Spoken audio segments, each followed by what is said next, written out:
पहला चरण है विवेक। मैंने बताया आत्मा अनात्मा क्या है। मैं आत्मा हूं, ये शरीर अनात्मा है, जड़ और चेतन। मैं चेतन हूं, ये शरीर जड़ है, इसका विवेक करिए। धर्म के ग्रंथों में जो उलूल जुलूल बातें लिखी हैं, इस पर विवेक करिए, छान करिए, विचारिए। मैं आपको केवल आंख मूंदकर मानने के लिए नहीं कहता और आपको छोड़ने के लिए भी नहीं कहता। आप खुद विचार करके देखिए और आपको जो सही लगे। लेकिन आपके धर्मगुरु ने पहले से ठोक दिया कील, क्या कि आप तर्क नहीं कर सकते, क्योंकि विश्वास करो, विश्वासम फलदायकम। ये जो कीला है ना, पहले से ठोक दिया गया है। विश्वासम फलदायकम, विश्वास ही फल देता है। अरे गोबर को तू विश्वास में अगर खाएगा तो क्या कथा ही सुना दू 2 मिनट में, बाकी चर्चा तो कल हो ही जाएगी। एक पंडित जी थे। पंडित जी पूजा करने बैठे तो पंडित जी ने सारी तैयारी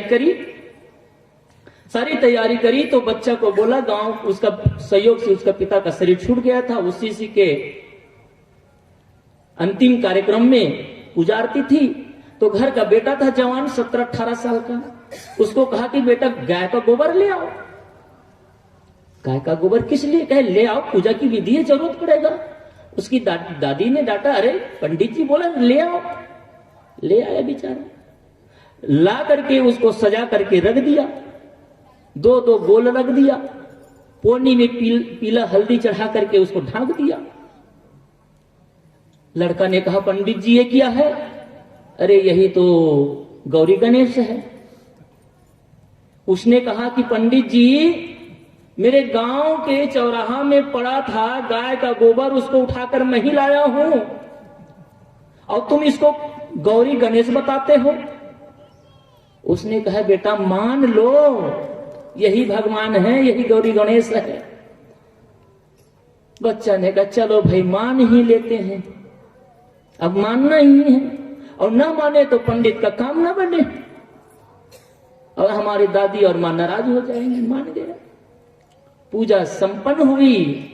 पूजा के बाद घर के मालकिन ने कहा कि महाराज जी, पूजा तो हो गई है, विदाई तो हो गई है, लेकिन महाप्रसाद भी खा करके जाना। महाप्रसाद खुश हो गया, चलो भाई खिला को तो भी दे रहे हैं। लड़का बढ़िया एक थाली में सजाया, एक गिलास में गंगा जल ले लिए। कौन सा गंगा जल? गौ माता का गंगा जल। इसको कोई भारतीय गौ गंगा जल से कम तो मानते नहीं है। और गोबर को थोड़ा थोड़ा बढ़िया से गोल गोल लड्डू बना लिया और बढ़िया से सजा करके लाया। कहे कि पंडित जी खाइए, मैं आपके लिए बढ़िया बर्फी बनाया हूं, बढ़िया गुलाब जामुन बनाया हूं। पंडित जी ने कहा, इसमें तो कहीं बर्फी और पेड़ा तो दिखता नहीं, कहीं गुलाब जामुन तो दिखता नहीं। अरे क्या लाया है? एक गोबर को तो मुझे बर्फी बताता है। क्या? उसने कहा कि पंडित जी मान लो ना, जब गोबर भगवान बन सकता है तो क्या गोबर पेड़ा और बर्फी नहीं बन सकता?